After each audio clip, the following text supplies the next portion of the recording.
What is it now? I told you! We bear a message for the Vicereine. From the Guardians of the Flame. Ha! You presume to tell us that a pair of filthy vagabonds, a woman and a dog, could guard aught against the might of the Black Shields? Then come! Die along with your flame! For Azaria! For Azaria! Your petty revolution ends here. On these our swords we swear.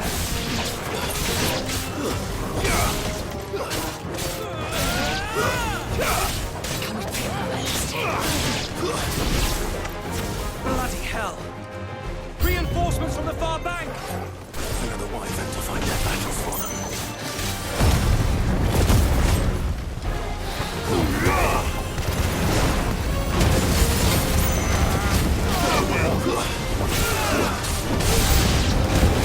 More dragons! Works. The Imperials aren't taking any chances. I can't say I'm flattered.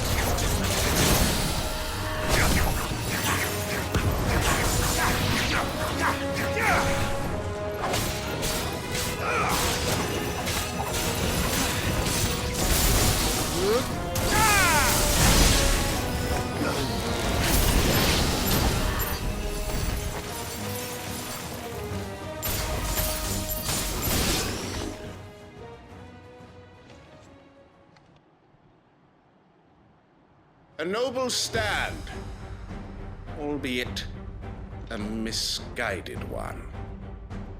In taking it, you have but proven our point.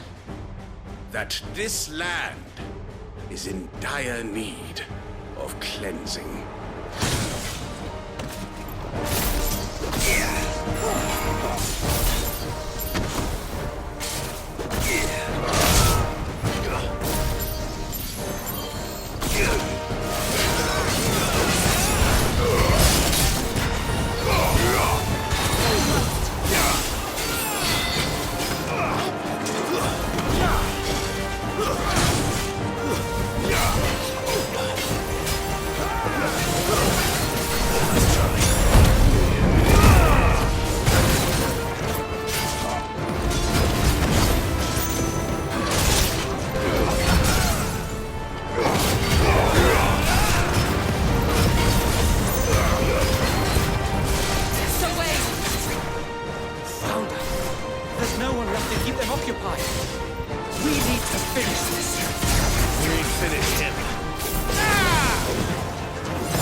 I don't see any more. Nor do I. The plan worked. It did. It bloody worked. We sent every last one of the rotten bastards straight to the mud! My, Lord, perhaps this will be enough to stop the Cullings. For the time being, at least. Perhaps. Though I doubt my mother will take this loss well. She'll move swiftly to see her minions' ranks replenished. And then it will all begin again. I often wonder if the nation we once knew is gone for good. Her fields rot. Her people starve. We battled to preserve the flame that was, but for every foe we fell, another springs up in its place. Yet be that as it may, it is still our home, and we must fight for it. As we always have, and always will. For as long as the Firebird's flame burns in our hearts, the Duchy cannot die. And her loyal subjects may dream of a day when the Rosarian standard flies over Rosalith once more. So wait, Think we should fall back to Port Isolde before the garrison sends reinforcements? A sound strategy, my lord.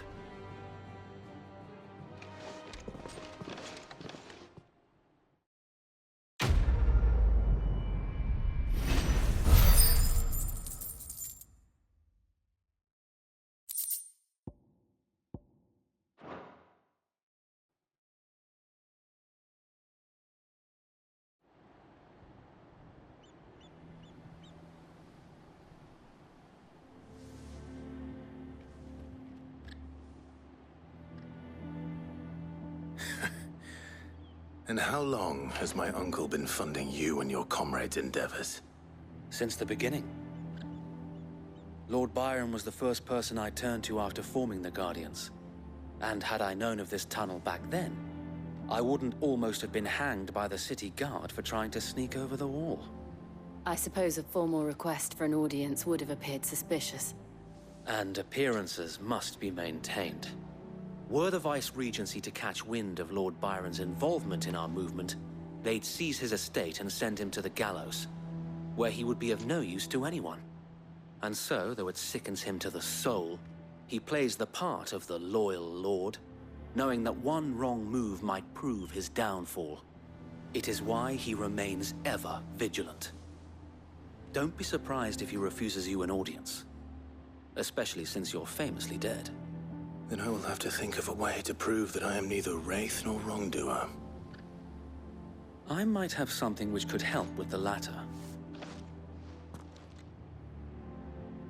It's the mark of the Guardians. Display it, and those who love Rosaria will know where your loyalties lie.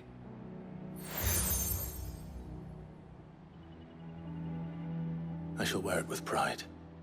Be sure that you do. I don't want my men attacking you again. Unless you deserve it. If only Sir Tyler could have been here to see you. Or the Lord Commander. Thank you, Sir Wade. If there is ever anything you need. I know. Go on now, my lord.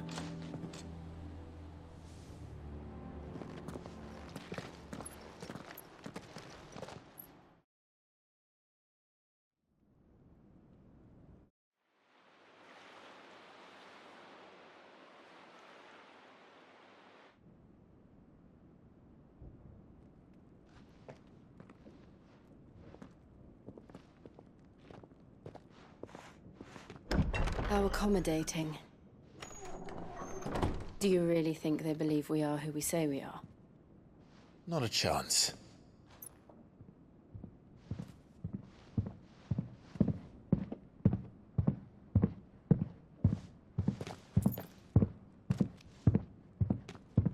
Right, I guess. My uncle believes we're imposters here to rob him. And means to string us up himself.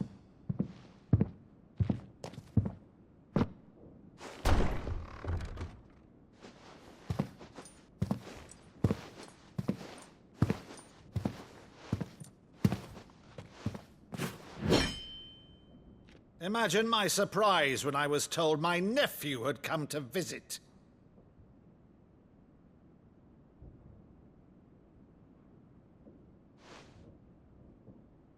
Clive Rosfield died long ago. And for uttering his name here, you shall pay with your tongue!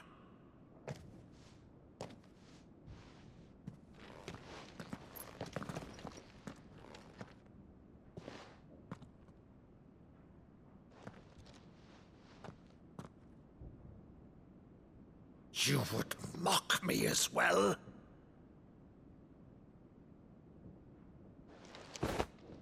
It is I, Sir Crandall of Camelot, loyal servant to Her Serene Holiness, Saint Sybil the Unshod.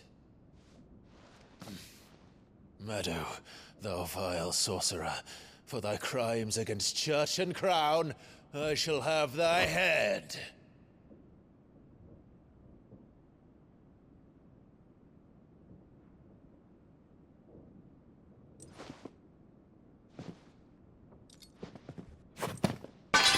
Curse thee, infectious flax wench. Even in death, must thou plague me still? Very well. I shall open the gates of hell, that thou might see thy charge once more.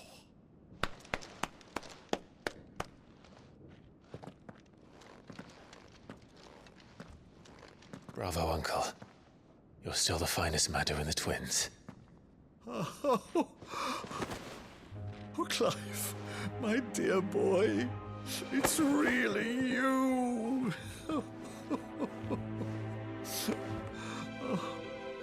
You always were fond of that scene from The Saint in the Sanctuary. Never did let me play Sir Crandall.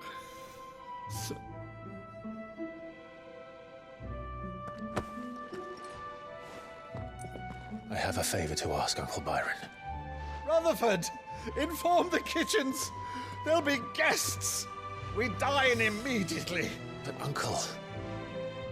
You can't very well regale me with the tale of your miraculous preservation on an empty stomach. Go on, sit.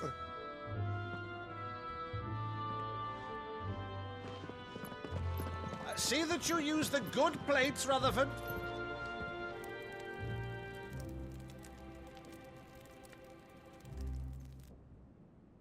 So you arrived late to one of her cullings, did you? Since becoming Viceroy, Annabella has been a constant thorn in Rosaria's side, but these atrocities are a new low. Something has changed. Quite what, I don't know, but the woman we knew is gone, and a monster sits in her place. A monster. For better or worse, I've been charged with governing this town, and thus must maintain the illusion of obedience. That's all I can do to aid Wade and his merry band of revolutionaries. So he's told us. You have risked much for Rosaria. Our nation will be forever in your debt.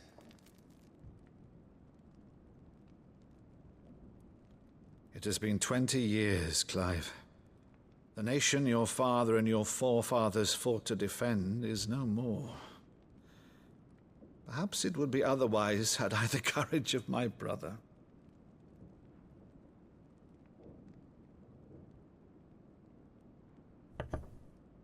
All right, if it's a ship you require, a ship you shall have. I've a galley in port, but recently relieved of her cargo. She can be outfitted for the voyage in a matter of weeks. So you believe us, then? About everything? Believe you? Ha! Only a fool would believe even half of the things you claim. But until tonight, only a fool would have believed my nephew still lived. And besides, I have it on good authority that Clive is telling the truth. Whose authority? Your own, of course. You've always been a terrible liar. Is that true? It's not untrue. Let's say no more about it, eh? It wouldn't do to linger on my nephew's greatest failing.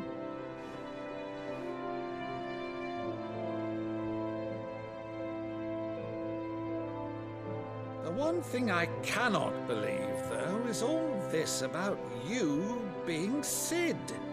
You were always such a good boy, but now you're quite the outlaw. Which, if I'm not mistaken, would make me an outlaw's uncle. Right then, who shall we pillage first?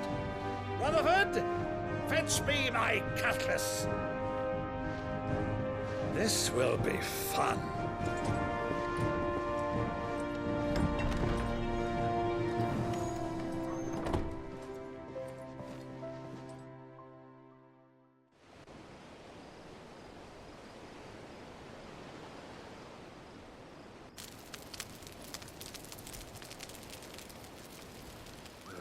Over there. Go on. She's a fine ship, isn't she? Once outfitted, She'll bear us across the boiling sea to Drustinus in the space of 3 days.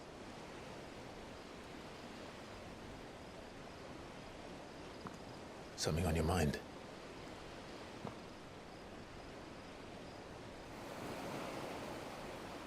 Monsters. When I served the Iron Kingdom, I did so because I saw no other choice. Because once they learned that the lash would not move me, they turned it on those who could.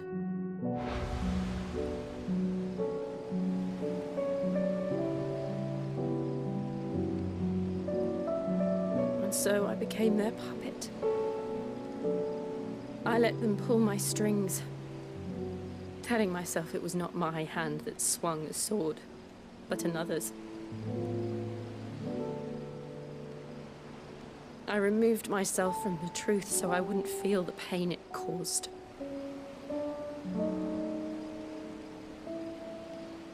And before I knew it, I no longer felt anything. Anything at all.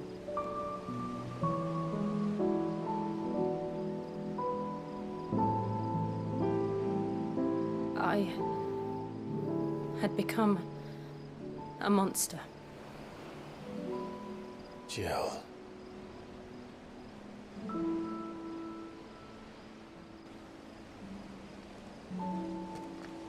I don't want to be a monster, Clive. Do you understand?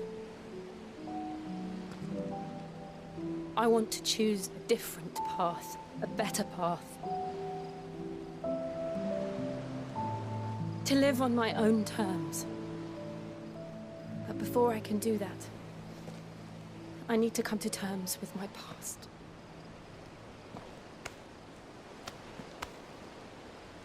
And when you do, I'll be standing there with you, just as you stood with me.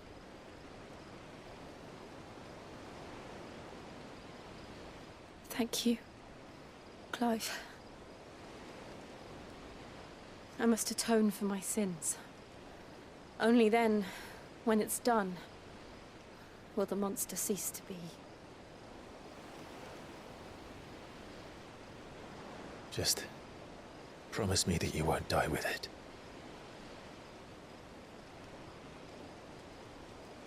Now, let's get some sleep.